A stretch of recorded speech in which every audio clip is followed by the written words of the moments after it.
역대하 16장 1절에서 14절까지의 말씀입니다.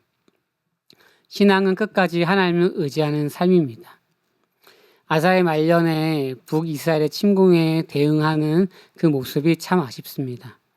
그러니까 처음이 좋았지만 시간이 지나면서 여러 가지의 상황과 환경 속에서 믿음을 잃어버리는 모습이 있습니다.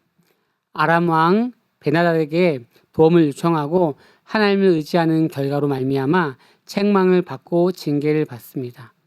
병들고 하나님께 구하지 않고 죽는 모습까지 있습니다. 이 패턴을 기억하시면 좋습니다. 제일 중요한 것은 하나님을 의지하는 모습이 있는데 믿음으로 나아가다가 잠깐 또 믿음의 길에서 이탈할 수 있습니다. 그런데 거기서 좌절하고 끝나는 것이 아니라 다시 하나님을 찾으면 하나님께서 다시 그를 새롭게 하시고 또 구원의 은혜를 주신다라는 것을 기억하고 이것을 변하지 않는 신앙의 아주 중요한 공식처럼 생각하시면 좋을 것 같습니다. 물론 계속 믿음의 가정을 밟는 것이 제일 좋죠. 그러면 구조를 보면 1절에서 6절까지의 구조는 아사의 아람 동맹과 인간적인 방법으로 위기를 해결하려고 하는 노력입니다. 그리고 7절부터 10절까지는 하나님 선지자의 책망과 아사의 분노입니다. 그리고 11절에서 12절까지는 아사의 병과 하나님의 도움을 구하지 않은 것입니다. 그리고 아사의 죽음과 장례가 있죠. 우리는 아는 것처럼 나중에 보면 히스기야가 병들었지만 하나님 앞에 진심으로 기도함으로 말미암아 그의 인생 가운데 하나님께서 은혜를 주셨던 걸 알 겁니다. 그것을 비교하면서 또 말씀을 보셔도 좋습니다. 하나님을 의지하지 않는 순간 믿음은 무너질 수밖에 없습니다. 하나님의 책망은 오히려 은혜의 기회이며 회개의 문이다라고 생각할 수 있습니다. 끝까지 하나님을 신뢰하는 삶이 진짜 믿음의 삶입니다.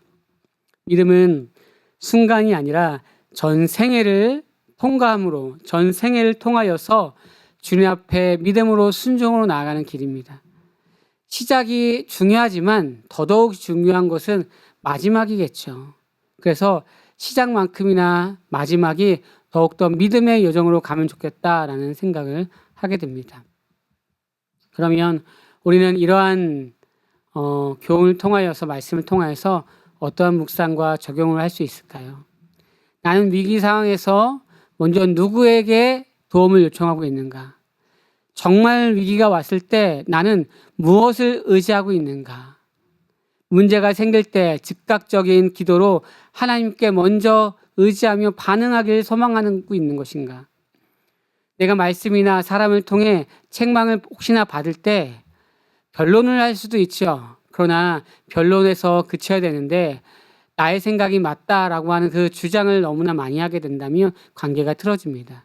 물론 이것이 정말 하나님의 뜻이면 분명한 판단이 있어야 되겠지만 나 개인적인 부족함들이 많이 있다고 한다면 우리 스스로도 변화가 있어야 되겠죠.